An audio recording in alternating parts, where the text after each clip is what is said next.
Le président Patrice Athanase Talon s'est adressé hier au peuple béninois. Le ton était solennel. Le numéro 1 du Bénin est resté on ne peut plus ferme sur la révision de la Constitution et les honorables députés sont invités à jouer leur partition. Guillaume Athanase Patrice Talon a-t-il réussi sa sortie médiatique d'hier? Nous en parlerons dans un instant.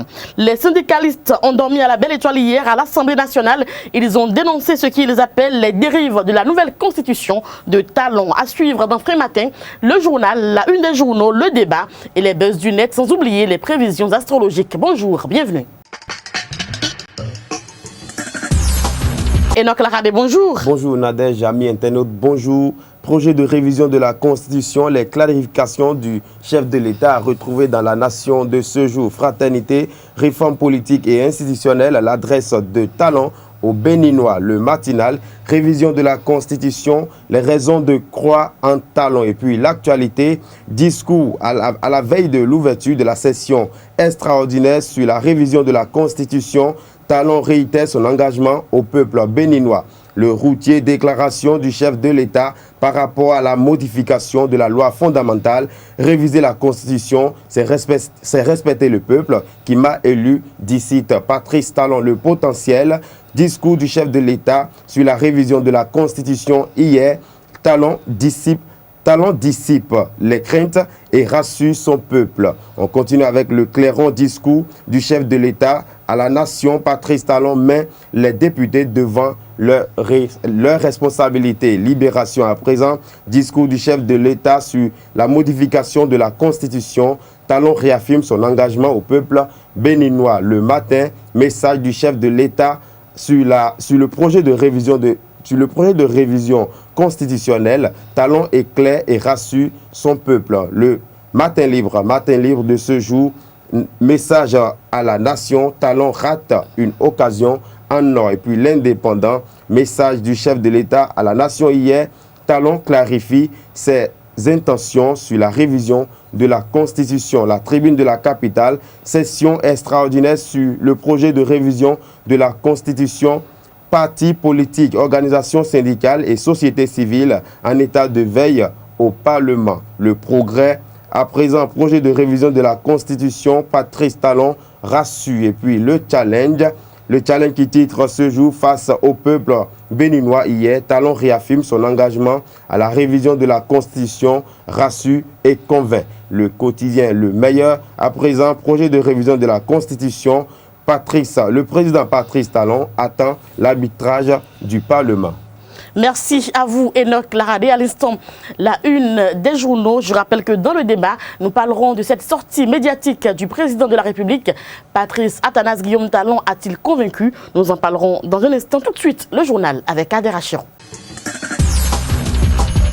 Kader Achirou, bonjour. Bonjour Nadège, chers internautes, bonjour. Voix grave et visage serein, Patrice Talon s'est adressé hier à la nation béninoise sur le projet de loi portant révision de la Constitution du 11 décembre 1990. L'homme du 6 avril 2016 reste convaincu que cette réforme est un passage obligé pour donner un nouvel élan à la démocratie béninoise. Il explique que le recours au Parlement après les travaux de la commission Djobrenou n'est que l'expression de son attachement au respect du peuple. Pour le président de la République, il faut opérer des choix en ayant à l'esprit que ce moment doit être une période de sérénité, d'accalmie politique et donc éloigné des échéances électorales pour que la réforme n'encourt pas la critique d'une révision opportuniste. Patrice Talon rassure que la présente loi constitutionnelle ne constitue pas l'établissement d'une nouvelle constitution et n'emporte pas l'entrée en vigueur d'une nouvelle république. L'homme rêve de voir le projet de loi portant révision de la constitution adopté à l'Assemblée nationale. Albert Evrodje, à travers un audio relayé incessamment sur les réseaux sociaux hier, s'insurge contre le contenu du projet de loi portant révision de la Constitution du 11 décembre 1990. Selon le diplodocus de l'arène politique béninoise, le contenu du projet de loi constitutionnelle ne rime et ne rythme guère avec les aspirations profondes d'une vraie démocratie. Le frère Melchior, étant d'avis qu'il faille relire la loi fondamentale du Bénin, invite les députés à l'Assemblée nationale à faire appel à leur patriotisme, leur intime conviction et leur honorabilité pour ne pas faire passer le projet de loi tel qu'il est envoyé au Parlement, car l'avenir du Bénin en dépend, mais aussi et surtout celui des générations futures. Le président du Conseil économique et social du Bénin s'indigne et s'insurge contre la suppression de l'institution qui sera instaurée dans le projet de loi constitutionnelle transmis à l'Assemblée nationale. En effet, à travers une conférence de presse, le président de la dite institution et les conseils disent tous non à l'initiative de suppression de cette structure étatique annoncée dans la nouvelle constitution. On écoute Augustin Tagbekbian, président du Conseil économique et social du Bénin, pour plus de détails. Le projet de révision constitutionnelle suggère, contre toute attente, la suppression pure et simple du titre 7 de la Constitution. Titre consacré au Conseil économique et social. Cette volonté de suppression du Conseil économique et social, manifestée par le gouvernement, appelle de nous quelques observations qui visent simplement à rappeler, s'il en était encore besoin, que le Conseil économique et social a toujours été l'une des plus importantes institutions dans les grandes démocraties du monde. La question de l'utilité du Conseil économique et social est de nos jours une problématique dépassée et ce n'est pas dans un contexte de regain de vitalité et de visibilité au plan national et international que que le gouvernement prendrait l'initiative de sa suppression. En tout état de cause, pour son développement, notre pays a besoin de toutes les catégories sociales, de toutes les composantes socio-professionnelles de notre pays. Nous avons pu examiner plusieurs dossiers importants au cours de la présente session. Nous avons également adopté mon rapport d'activité au titre de l'année 2016. À cette occasion, vous avez fait preuve, chers collègues, d'un esprit constructif en apportant votre contribution, tant en la forme qu'au fond du document qui rend compte de ma gestion pour le compte de l'année écoulée. Je réitère mon engagement à me battre afin que notre institution participe au mieux au développement de notre pays. Chers collègues, au cours de la même session, nous avons poursuivi, surtout en commission, les travaux relatifs au sujet d'autosaisine sur des problématiques aussi importantes que les enjeux de l'économie numérique en termes d'emploi des jeunes au Bénin. Les impacts de la pollution des cours d'eau sur la biodiversité et la santé humaine, l'accès des personnes en situation de handicap au monde du travail. Le point des travaux en commission a été présenté en plénière. Enfin, nous avons adopté le procès-verbal de la deuxième session extraordinaire de l'année 2017. Désormais, les recrutements seront mieux organisés, planifiés et les salaires des nouveaux agents recrutés sont prévus dans les budgets en cours d'exécution. C'est ce qu'a annoncé le représentant du ministre du Travail, de la Fonction publique et des Affaires sociales ce jeudi 23 mars à l'Infosec de Cotonou. Je vous invite à suivre le compte-rendu de l'atelier d'ouverture de la validation des plans de recrutement des ministères.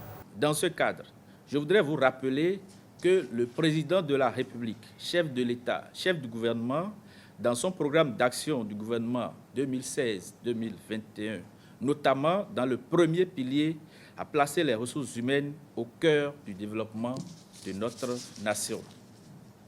Chers participants, mesdames et messieurs, c'est vous dire que les présentes assises visent des objectifs précis portant sur la rationalisation et la modernisation des ressources humaines de l'État. Il s'agira d'analyser la pertinence des besoins à vous soumis, d'en appréhender l'opportunité et d'en saisir l'intérêt pour une administration qui se veut moderne et de développement. Comme vous le percevez si bien, les présents plans de recrutement que vous allez valider couvrent la période 2017-2019. L'objectif premier de l'élaboration des plans de recrutement est d'abord de doter l'administration d'un outil de prévision, de planification, mais aussi de projection, de sorte que désormais les recrutements soient mieux organisés, mieux planifiés et mieux gérés, et que les salaires des agents nouvellement recrutés soient prévus dans les budgets en cours d'exécution. Vous conviendrez ainsi avec moi que votre responsabilité à quelque niveau que ce soit est engagée pour la réussite des présentes assises.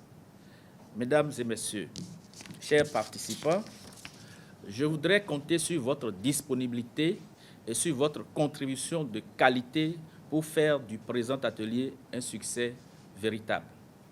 Je reste donc rassuré que vous sortirez de cet atelier avec des résultats concrets afin de garantir le recrutement planifié des agents de l'État. C'est à ce prix et à ce prix seulement que nous arriverons à maîtriser les effectifs par corps dans la fonction publique, à identifier les besoins en recrutement et à mieux maîtriser la masse salariale des agents de l'État. Mesdames et messieurs, ce sera tout pour cette édition. Merci de l'avoir suivi.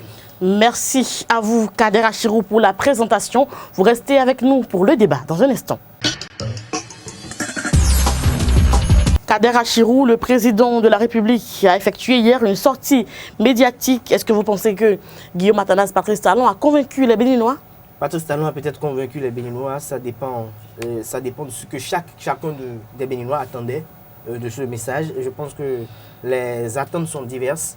Mais pour ma part, Patrice Talon ne m'a pas convaincu parce que je m'attendais à voir le président de la République aller dans le fond des réformes instaurées dans le projet de loi constitutionnelle. J'attendais le président de la République nous dire pourquoi, désormais, dans la Constitution, il a instauré le fait que le président de la République doit aller faire des accords de prêt, ratifier des accords de prêt et venir rendre compte au Parlement 90 jours après.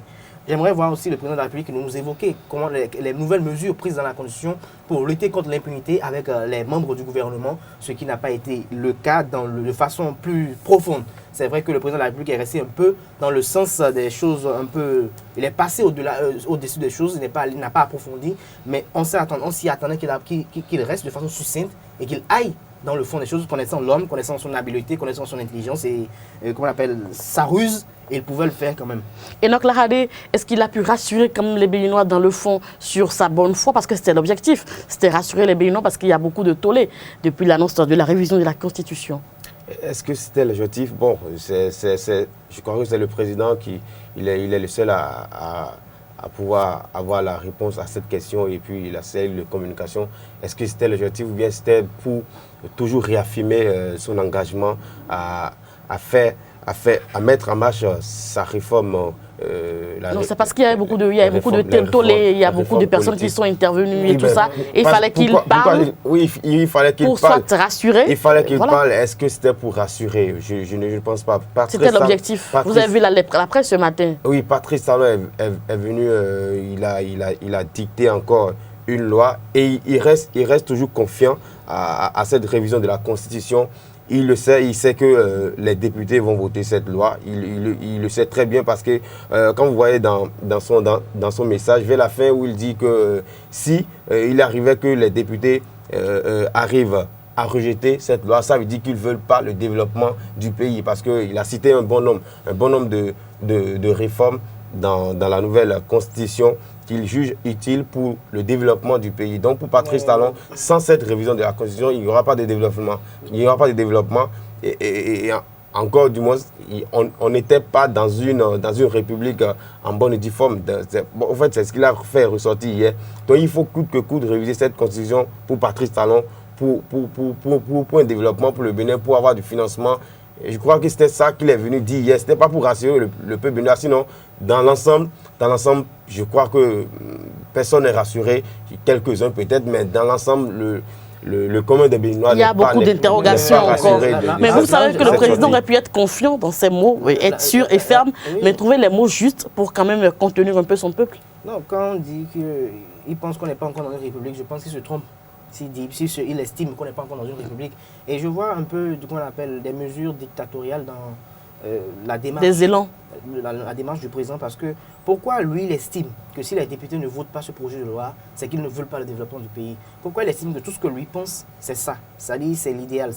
Ces initiatives à lui ne sont que porteuses d'avenir et d'espoir. Pourquoi il ne pense pas que les autres peuvent amender et donner d'autres propositions et peuvent mûrir ces propositions? Pourquoi il pense qu'il est entouré des personnes compétentes et donc ailleurs il n'y a pas de compétences qu'au-delà de son alentour. Je pense que non, parce qu'aujourd'hui, il s'agit de la constitution de toute une nation. Et je pense que toutes les forces, toutes les composantes, amis ou ennemis, que les théories de l'unité doivent se côtoyer, pour que vraiment on puisse avoir un projet vraiment consensuel. Mais quand le chef de l'État va sur l'écran et dit que si les députés ne votent pas ce projet de loi, c'est qu'ils ne veulent pas le développement du pays. Je pense que c'est une assertion, peut-être une affirmation très grave et dangereuse, parce que c'est de contraindre en fait les députés à vouloir voter ce projet de loi constitutionnelle, parce que quand vous dites que s'ils ne le votent pas, ça veut dire que si aujourd'hui les députés ne le votent pas, ça veut dire que vraiment ils ne veulent pas le développement du pays, alors que beaucoup de gens, même Albert Evoué-Edjere dit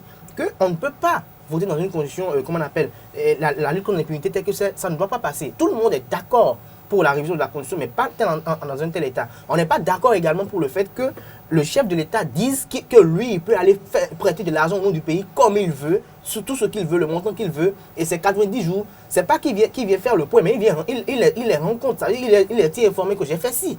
C'est pas qu'il... Là, le Parlement n'a plus, en fait, son pouvoir, alors que le Parlement est la représentation nationale. Ce sont les élus du peuple, en fait, qui doivent normalement dire, oui, ok, vas-y, va le faire. Ok, vas-y, ne va pas le faire, c'est pas bon, ce serait pas bon pour la nation. C'est-à-dire que lui, il peut créer aujourd'hui, et pendant 20 ans, si lui, il arrive à faire des prêts de façon exorbitante, on a déjà le PAG qui est déjà onéreux et qui est déjà d'une bagatelle somme, si aujourd'hui, pendant les 4 ans à venir, il fait des accords de prêt et autres pour pouvoir financer au PAG, qui sont très, comment on appelle, gigantesques, je me demande ce que, pendant 5 mandats, ou qu'on appelle 5 quinquennats, je dis même à venir, on risque de traîner ces dérives. Et je pense que le président ne peut pas dire que lui, il a l'unanimité de la science, non. Enoch Lahade?